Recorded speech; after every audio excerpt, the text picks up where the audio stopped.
Everything we've been told are that these two shootings were separate, though they happened in close proximity. I'm here on University Ave, and if you go just a block to the right of me, it's where a 21-year-old was hit and killed by a driver fleeing a shooting scene Saturday morning. Then a block up here is where 4 University of Washington students were shot Sunday morning. This is a place where many students hang out, and city leaders say more needs to be done. While not on campus grounds, University Ave is very much considered part of the University of Washington. All the students are back. They're here to learn. They're here to have fun, to make friends, and the restaurants want to thrive. And so we need to make sure safety is the priority. Safety now top of mind after a violent first weekend back for most students Saturday morning. There was a shooting here, and a pedestrian was hiding from the gunshots and was caught underneath of a car that was fleeing the scene. That was also afraid of the gunshots. The 21-year-old pedestrian died from being hit. Somebody heard the gunshots, the gun battle, hid under a car. Another person trying to get away from the gunshots got in that car and drove away and drove over them and killed them. Where? Golly. Yeah, man, and they asked for this. Seattle, man. They demanded this. They set up their own autonomous zone so they could have this. They're like, you won't give us this, we'll take over part of the city and have this. And then it took the fucking National Guard to come in there and fucking take it back to the city. They demanded this. On Sunday, 3 20-year-old men and a 19-year-old woman were shot outside of a local bar. This surveillance video obtained by King 5 News shows the chaos from across the street. Public safety needs to be the #1 priority of the city government, and we are working with the University of Washington Police Department as well. Funding for public safety is a solution Council member Alex Peterson says will make a difference. He says the council is currently debating the budget right now. As it stands, there is increased funding for public safety. We'll do an. He called Mayor Daffy Duck. Listen, the mayor of New York, that's a huge fucking city, man.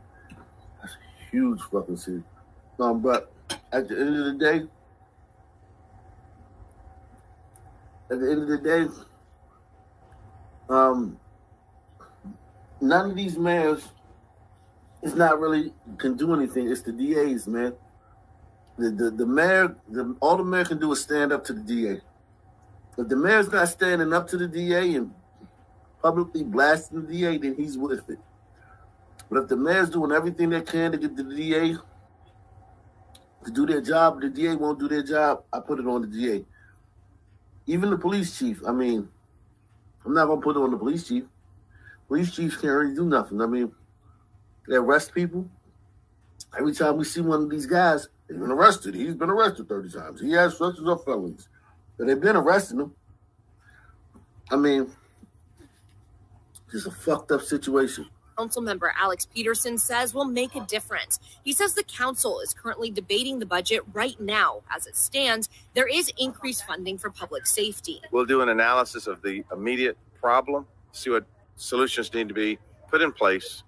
Again, I'll work with the university to figure it out. So I do not know if there's going to be immediate changes. Mayor Bruce Harrell is a UW alum and said the city needs to invest in community organizations, hire more police officers, and utilize technology. From the governor down to our state legislature, they need to understand the needs for cities like Seattle.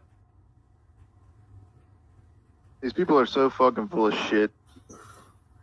This guy's biggest qualification for being the mayor of Seattle was that he's not white. If he would have been a white man, he would have had a harder time. Him being whatever the fuck he is, look like he's goddamn Asian and black or some shit. But him being whatever the fuck he is, or Samoan, some shit, he got some shit in him, but he's not a white guy. But him being that, he may be Mexican, but I don't know. He look Island Hombrito? Yeah, he looked like he looked like he could be anything, man. Hey, this guy literally look like he could be anything. He could be one of those lower Asians, like not the Chinese, not the Japanese. Yeah, like Cambodian or fucking Laotian or some shit like that. Yeah, like he could be anything. This guy could be anything. I don't think he was. I don't see Arab, but I mean he could be just about anything. But yeah, and that's probably was his big the thing that drew people to him. Probably wasn't any good black candidates, or sisters candidates in there. So they were like, all right, we go with the other guy who's not white. That's how they think, man. Diversity, equity, and inclusion.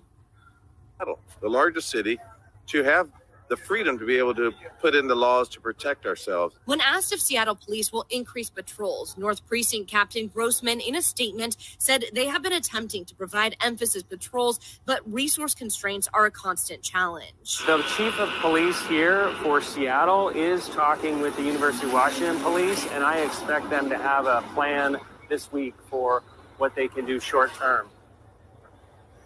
We did just hear back from University of Washington's interim vice president for public safety, Sally Clark. She says they take these safety issues in the U District very seriously, and that